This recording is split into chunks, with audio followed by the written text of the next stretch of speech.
第10页，追根究底，抢救大作战，就是舍不得丢。The rise of repairs.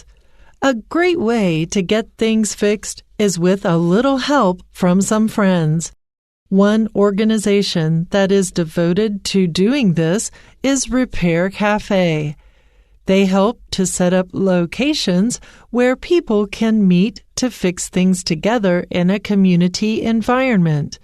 In many cases, these meeting spots are at schools, libraries, or religious centers. Anyone can bring their broken items or clothes to one of these locations. Volunteers with repair experience are often present, and they are willing to help people make repairs. What's more, these cafes usually have plenty of tools available, so you don't need to buy or borrow them. The idea for Repair Cafe came from Dutch journalist Martien Postma. She noticed that people in her home country threw away many things that could easily be fixed.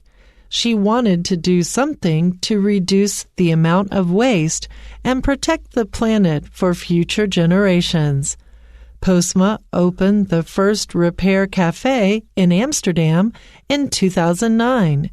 It was well received, so she started an international foundation in 2011 to help local groups run their own repair cafes. Groups in Australia, France, Germany, and other places followed her lead, and now people can find repair cafes around the world.